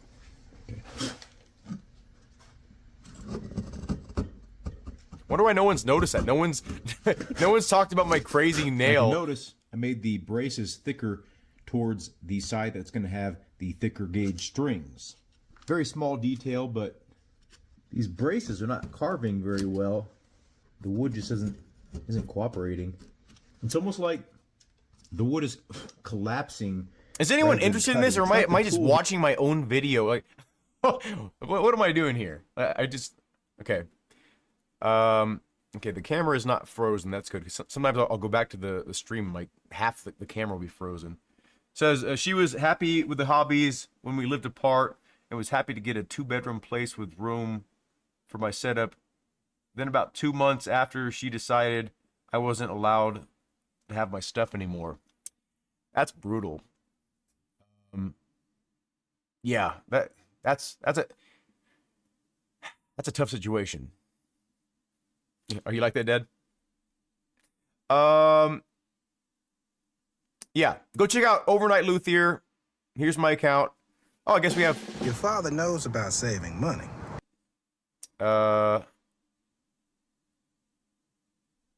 Let's see how my newest video is doing. I'm all checking my emails. Folks, wait a second. Okay, it's up to 305 views. I uploaded this new video. This is my newest build, part 1 of it, 16 hours ago, and it's up to 305. I mean, that's not great, but I mean, I uploaded this video 2 weeks ago, and it's at 392, so we're almost at this video's level.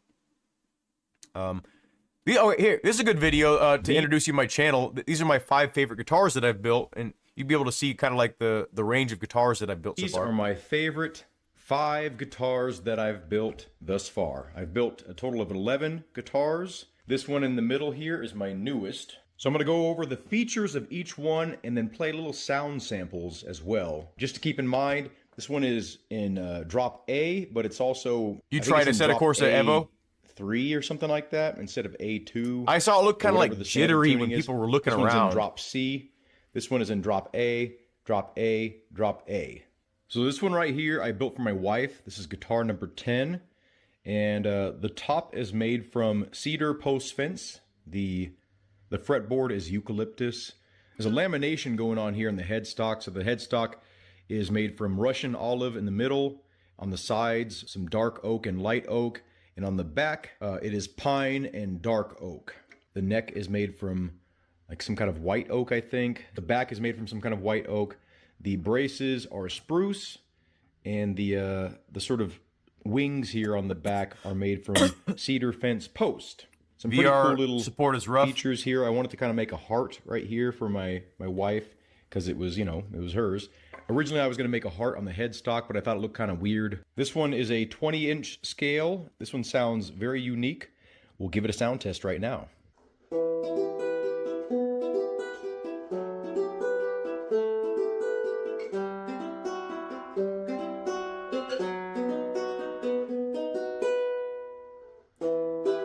Yeah, it'll get better.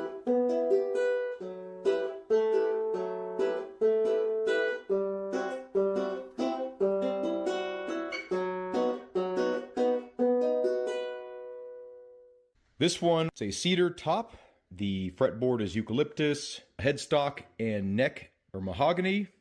And back is sort of a red cedar, I believe. I'm not really sure, but it was some of the most beautiful wood I had ever seen, so I had to make it into a guitar. But I got it from a free fence post. Oh, thank you, man. There's a sound port there. This one is a 17-inch scale.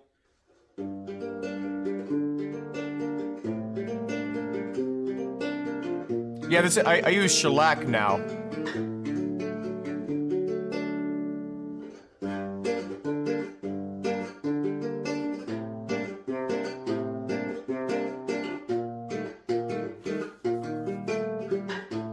In retrospect, I should have chose a guitar passage. So this one that, is one of my earlier builds. You can see it kind of had that featured the low E string. I mean, even though it's an A, but the low E string shows off the resonance of the guitar, and I didn't use it at all throughout the entire video. It's annoying, but you know, I don't know, everyone makes mistakes. had like a glue including accident me a there. lot. The fretboard is eucalyptus. The headstock is made from mahogany, Russian olive, oak, white oak, and a little bit of cedar on the back. Just to make up for the thickness, I didn't have a thick enough piece. Yeah, the neck is mahogany. The back is cedar fence planks. The sides are made from cedar fence posts, and the top is some cedar that I bought, and all the braces are spruce. I did some kind of extravagant bracing in this one. This is back when I was still bracing the back, but I realized if I just made the back thick enough, I don't have to waste my time bracing the back. This guitar sounds really well balanced, really even. Sounds great on recordings. It did crack right there when I was building it, but I fixed it with wood glue, and it's solid as ever. 24 frets on this bad boy, obviously modeled after an RG.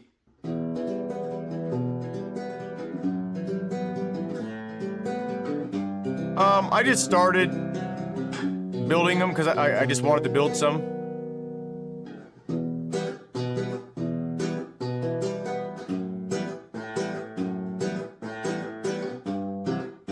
You can see my fingernail marks from guitar slapping I do. This next one is a parlor style guitar. I have some history behind the back here, but the neck is made from sort of some white cherry, I believe. And the neck wood was a part of my uncle that passed away, his furniture. So I wanted to make it part of a really special build. We got Russian olive on the back here in the middle. On the sides, we have some cherry wood from down the street. I harvested it myself. Same with the Russian olive, that's from my front yard. The top here is a piece of eucalyptus that wasn't suitable or long enough for anything else. And we have some white oak on the sides there. Eucalyptus fretboard.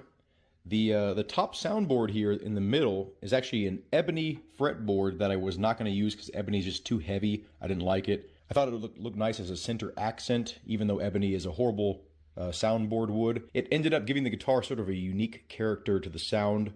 Really came out nice, very thin. I think this is my thinnest build besides this little one here.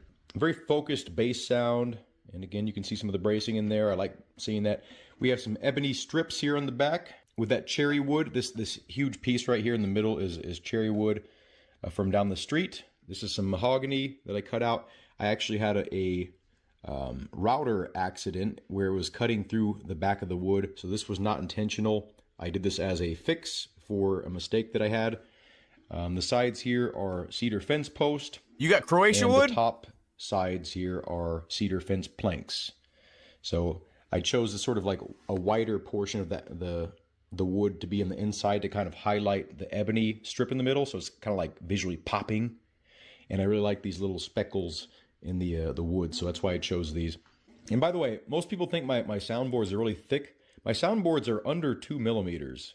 All the bridges on these guitars are rosewood, by the way, so in case you're wondering. These are Geiger tuners. Love these Geiger tuners. Relatively cheap, and they have a bearing. You can see right there. They have a bearing on the end there, so the tuners never feel like they're binding. 18:1 gear ratio. Love them. Links in the description. This was a lot of fun, but this one's going to go to my dad.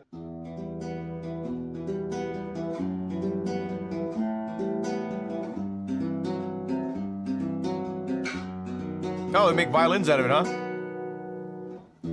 Yeah, this one's gonna be my dad's guitar. I did build my dad a different guitar, but I built him a really small one about this big, and I called it the Dugadinky.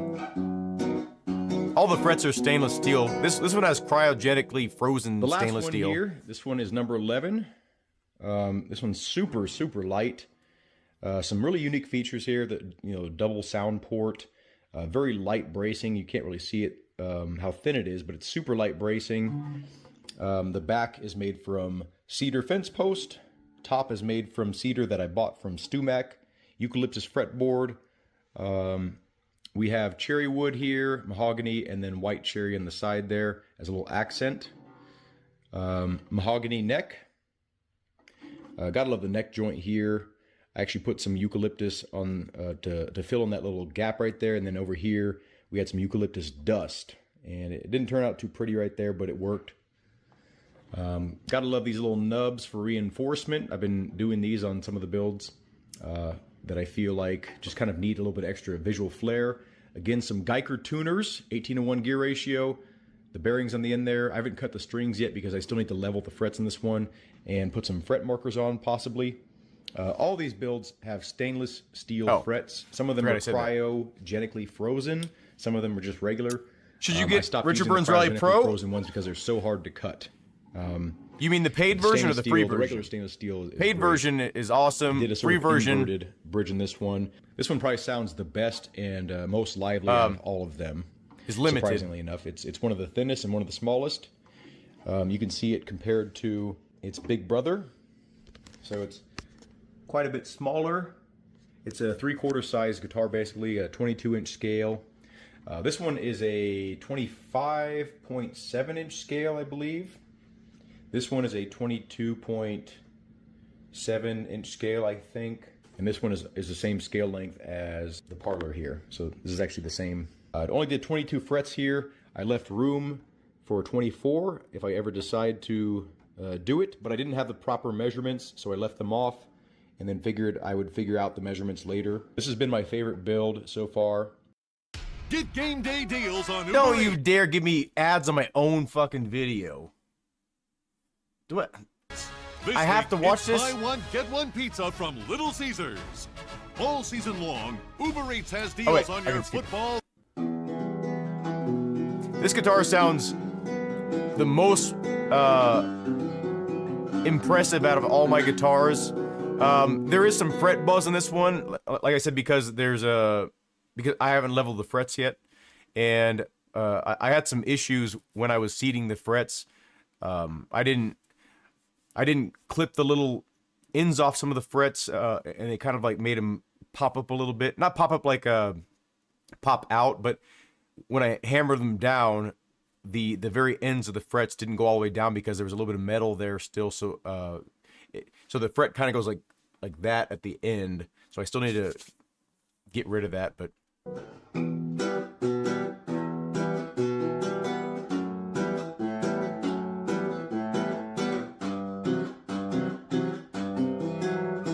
But this guitar records really nice. It sounds really good on recordings, as you heard. But anyway, I got a bunch of new songs I wrote with these guitars too. Let me see. Here's a song I wrote with my dad's guitar that I'm gonna give him. Well, hello, folks. Welcome to the new video. Fine. Where is it?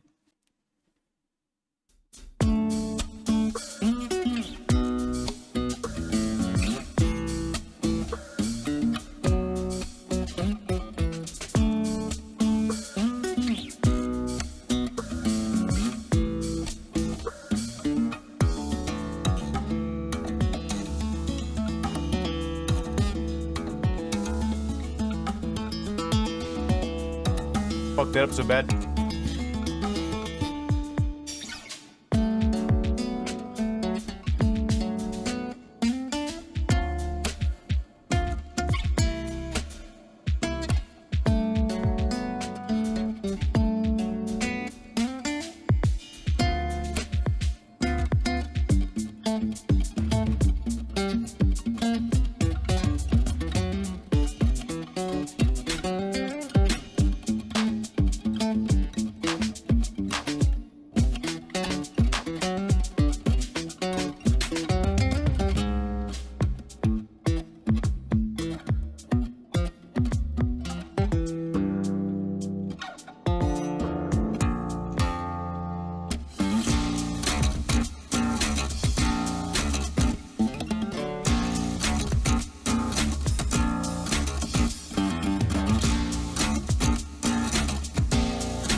Wow. I've been playing since I was 17. But I quit for 13 years. I quit guitar for 13 years. I quit music for 13 years. And then I just started playing guitar again like 2 or 3 years ago, something like that. I didn't play like this before. I used to play with only a pick, and I used to only play electric guitars. I switched over to acoustic guitars, nylon string guitars, these past 2 or 3 years or whatever, however long it's been. and I switched over to finger style because I just wanted to learn something new. So I just started playing with my fingers, and now I don't play with a pick at all. I pick with my finger like this, and then I switch to finger style, and then it makes it to where, you know, when you do like fretboard tapping, or like when I'm doing finger slapping or whatever, like makes it to where you don't have to have the pick in your mouth or on your guitar somewhere or on a table. You know, you can just do everything with your hands, and you don't feel as limited. It is pretty brutal on this nail though. So sometimes when I'm playing sort of really heavy music, I'll glue on a fake nail here over top of this to reinforce this nail, and because it really hurts your nail when you pick really hard, and it wears your nail down really quick, and then it starts eating away at your fingertip. But yeah, I've been playing like this style for like about two or 3 years, something like that, I think. You started about 40 years ago. Damn. Okay. I didn't know that about you, Nate Dogg. Let's do another one of my newer acoustic ditties here. Oh, yeah, let's do this one of my gutileles. The gutileles, this was a 17-inch scale gutilele I built. Some people just know they can save hundreds on car insurance by checking Allstate first. Who's ready? Shut up. This is guitar number 6. This is a quarter scale guitar, very thin. I added a little bit of grip tape on the bottom there so it won't slide off my knee. Link in the description for the full build, and in the comments, check it out. I wrote this song on this guitar. This is in drop C.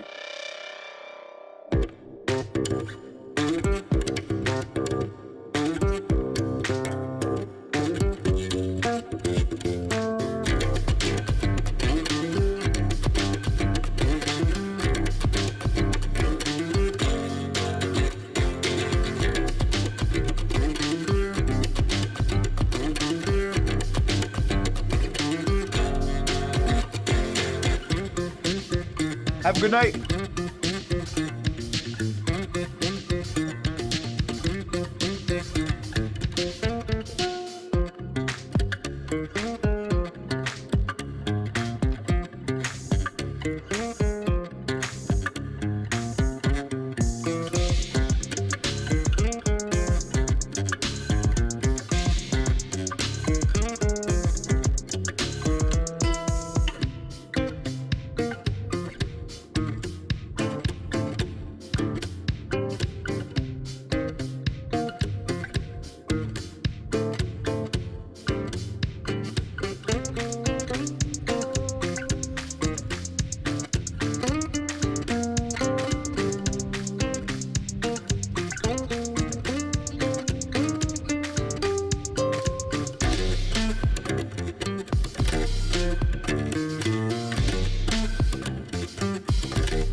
Oh, really?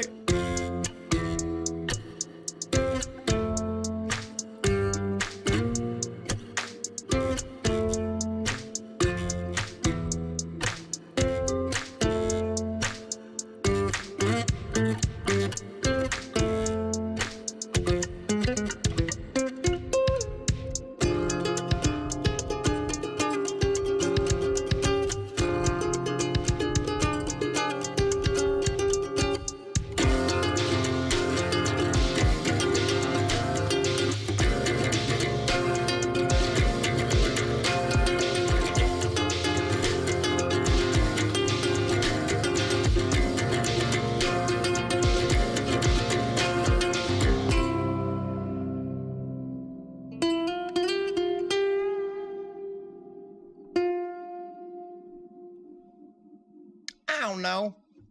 I want to. He started playing 3 years ago. He's already. Isn't that how it goes? Yeah. This is a gutilele, so it's a guitar. Actually, I have a guitar the size of this guitar, just to give you some context, I guess.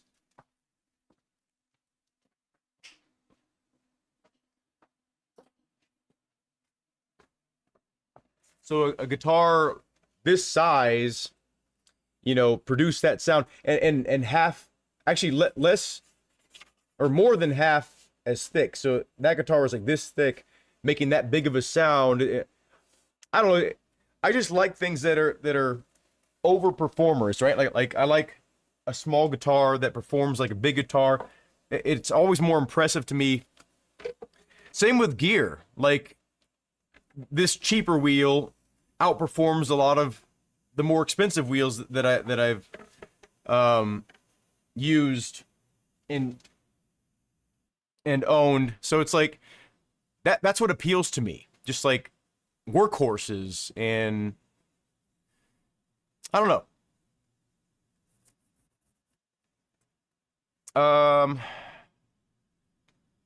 What else?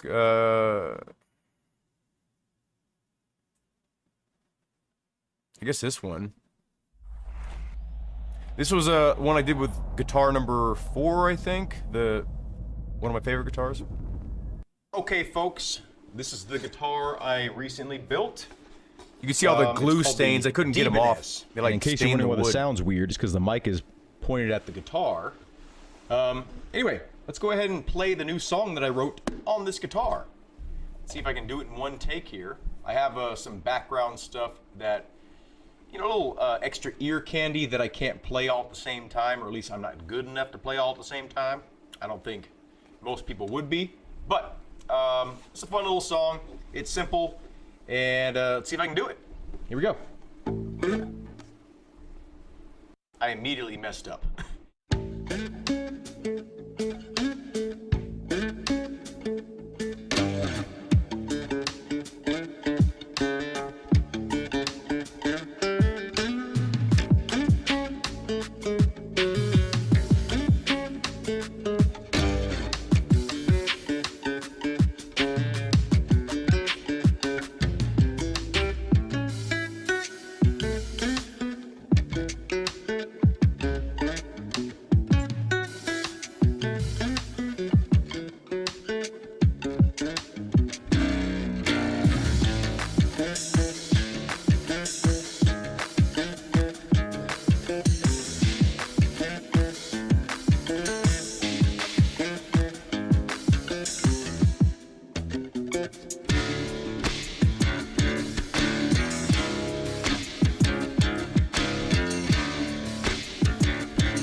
Hearing this track back, I messed up on like so many different parts of this, and this mic that I chose to record this guitar doesn't seem like a suitable mic, and I the backing track is too loud.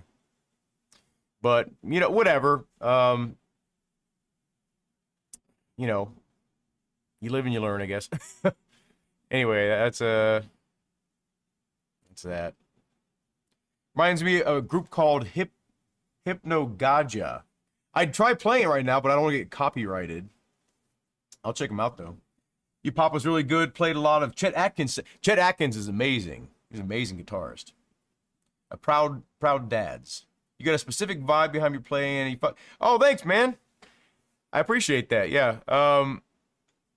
I got some other songs like where I play guitar and sing and stuff.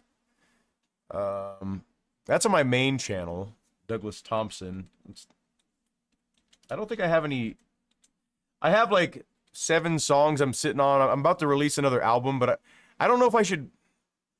I still don't know if I should release it because my last albums they didn't go anywhere. Like no one heard anything. No one cared. And it's just like, am I just releasing songs into the void? It just sucks. But I think on my newest released album, I think I have a couple guitar Free songs. in the app by 218. When you switch to TurboTax, do it yourself. Let's see. Wow, this is brutal. You gotta. Hey, there's my dad.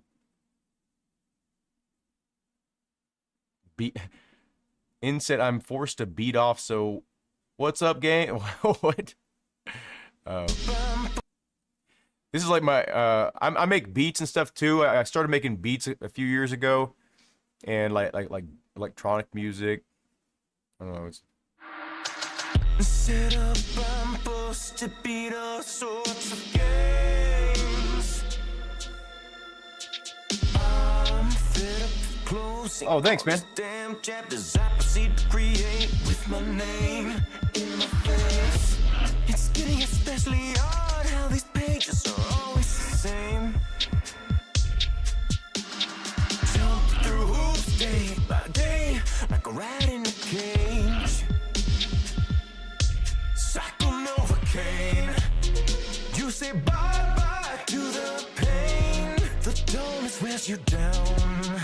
Like this pessimistic attitude that surrounds me. And how exactly do you suggest I escape this feeling? Bought it anyway.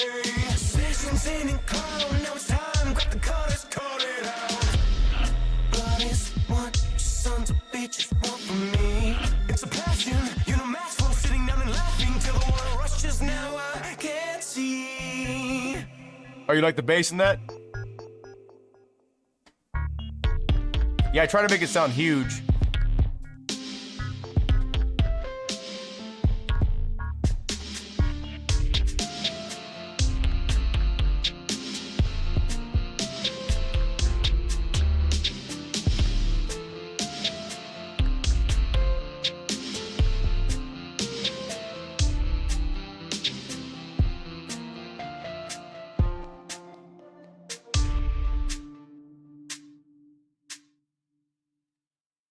One's called Cut It Out.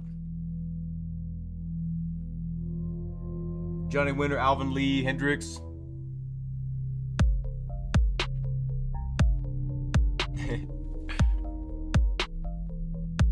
Oh, I didn't like my own video.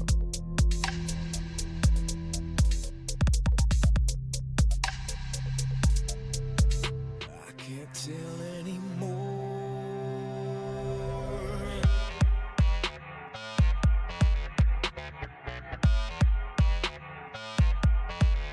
You've got to be a better.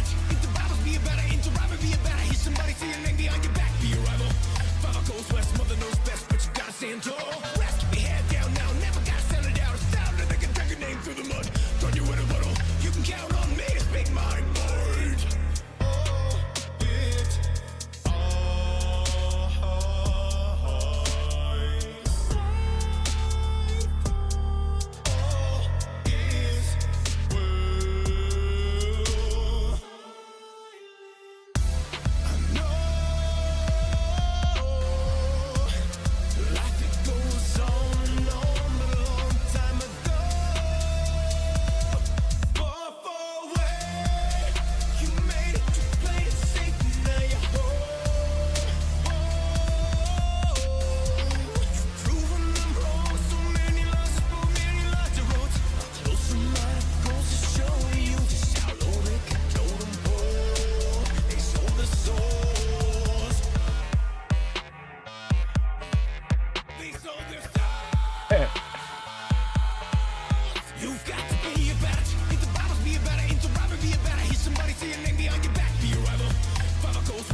I wrote this song, this next one about my son going to college.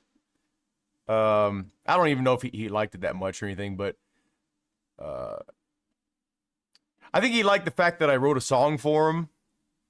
Because usually I write songs about like girls or like some horrible things that happen in my life, or sometimes like I write songs about through other people's eyes, like what I imagine people go through. But I wrote this one about my son, I guess from his perspective sometimes, but also from my own perspective. It's kind of fun.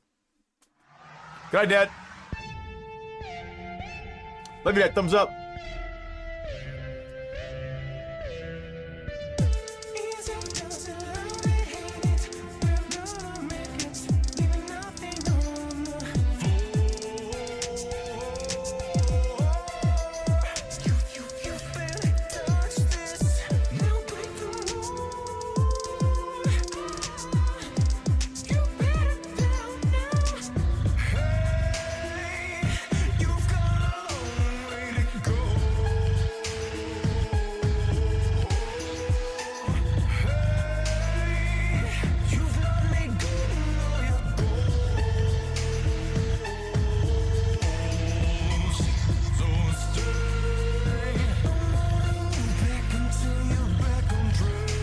No, this is not the song that I'm thinking of. Yes. Okay. You've got me impressed. No slack. Now show me your best. Attack. Face facts. Listen, I don't wanna fight, but you're on a roll. Shaking like you've seen a ghost, and you're going toe to toe with somebody I know. Seems like we'll never know. You can't tell me what you're for. You're right. I'm in a roll.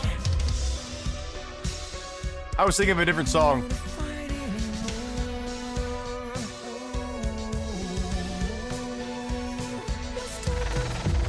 Have a good night, man.